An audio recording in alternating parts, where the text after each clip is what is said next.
Hello. Good afternoon to everyone of us, sa ating mga kababayan dyan sa saan mang dako kayo, sa Luzon, Visayas, Mindanao. Kami po ay ito, nakahanda na kami, paalis na po kami, papunta kami ng Quezon Avenue sa seminar ng Manaling. Nasaan na siya? Wala pa. Ayan po, mga kasama namin. Uy, Maria. Paalis na po kami, lahat ng mga Pilipino, lahat ng mga kababayan nating Pilipino, inanyayahan po namin na sana po ay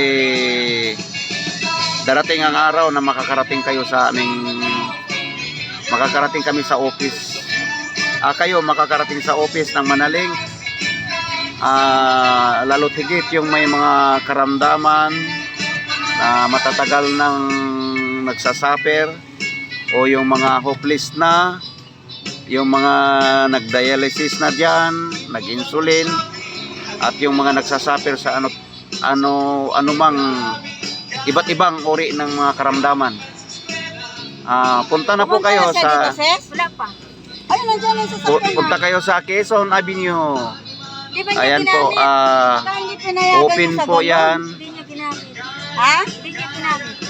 Open po ang ating seminar sa health knowledge business. Kaya may business po nakasama, kasi kapag kayo po ay gumaling na sa Silagit, inyo pong isi-share. I-share po ninyo sa kapwa-tao. Kasi kasalanan daw po yung hindi nagsishare.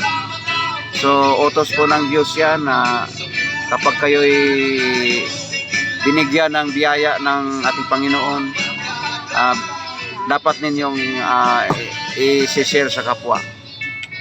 Ayun po. So sa dami na po ang mga may sakit na pinagaling ng Manaling, ay siguro sa mga hindi pala talaga alam nila, nasa YouTube na po ang mga testimony.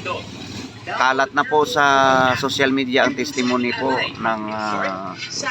ng produkto ng Manaling. So hindi po basta-basta yung ating produkto, at siya rin po yung nananalo na most outstanding company for health category, Consumer's Choice Dangal ng Pilipinas 2023. So sa dami pong mga gamot ngayon na herbal,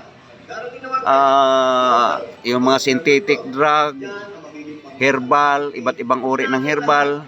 Actually po, wala po tayo diyan, kasi ang produkto po ng Manaling ay hindi po siya herbal, at lalong hindi synthetic drug. Ito po ay organic mineral. So ang organic mineral po, yan talaga ang kailangan ng ating katawan. So dahil depleted na po tayo sa mineral.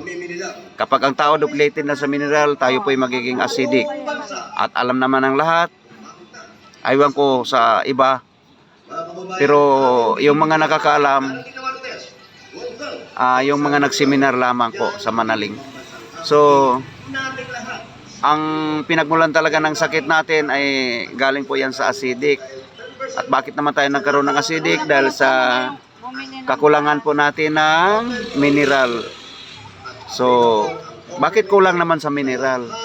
Kasi po lahat na po ng kinakain natin ngayon, puro na po mga chemically grown. So pinapalaki na po sa pamamagitan ng chemical.